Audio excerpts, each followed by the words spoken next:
नमस्कार दोस्तों। 2 दिन पहले सैटरडे था, मैंने सोचा फैमिली के साथ एक फैमिली एंटरटेनर, एक लाइट एंटरटेनर कोई मूवी देखता हूँ। तो मैंने हॉटस्टार चेक किया, राजा साहब न्यू रिलीज में थी। तो मैंने सोचा चलो राजा साहब ही देखते हैं। पर जैसे ही मैंने उसे प्ले किया मुझे पता चला कि वो हिंदी में तो अवेलेबल ही नहीं है।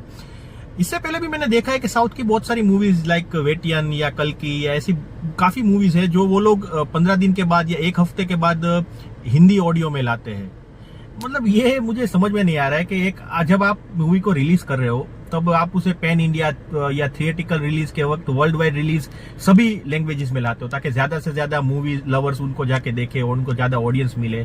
तो जब ओटीटी के वक्त आके ये सब चालबाजी क्या शुरू हो जाती है, मुझे तो आज तक ये समझ नहीं आया कि ओटीटी प्लेटफॉर्म्स और ये बिग प्रोडक्शन हाउसेज है और खास करके साउथ की मूवीज के जो प्रोड्यूसर्स या डिस्ट्रीब्यूटर्स है वो ये चीज को क्या एंटरटेनमेंट समझ रहे हैं या क्या एक कमाई का जरिया समझ रहे हैं या ऑडियंस की तरफ से मिलने वाला व्यूज समझ रहे हैं, मुझे बिल्कुल पता नहीं चल रहा है। और ओटीटी के लिए तो इससे पहले भी मैंने कई बार बातें की थी। ओटीटी प्लेटफॉर्म्स जो है ना वो इतने चालबाजी, इतने अलग अलग किस्म के दाव पेच खेल रहे हैं। लाइक हॉटस्टार स्पेशल्स जो है वो अपने वेब सीरीज को 2 पार्ट में लाता है। मतलब अगर 7 एपिसोड है तो 4 पहले लाएगा, 3 एपिसोड 3 महीने के बाद लाएगा।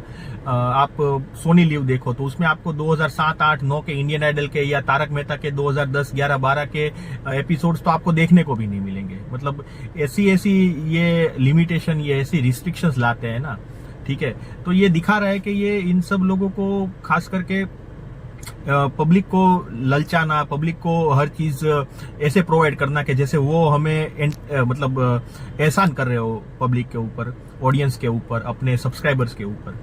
ये ऐसा ही मुझे लग रहा है। और उससे भी ज्यादा बड़ी बात कि राजा साहब जैसी मूवी, राजा साहब जो फ्लॉप हुई मूवी है, वो जो थिएटर में औंधे मुंह गिर चुकी है, अब इस मूवी को आप 1 हफ्ते बाद या 2 हफ्ते बाद या पता नहीं वो कब इनका हिंदी ऑडियो ओटीटी में लाने वाले हैं, रिलीज करने वाले हैं, इसका मुझे कोई मीनिंग ही समझ नहीं आ रहा है। देखो ऐसा तो कुछ है नहीं कि डबिंग खत्म नहीं हुआ या फिर उसको हिंदी राइट्स नहीं मिले। ये सब पहले ही तय हो जाता है कि ये मूवी किसको जाने वाली है, कितने पैसे में डील हुई है, किस प्लेटफॉर्म के साथ डील हुई है, ये सब पहले ही पता चल जाता है।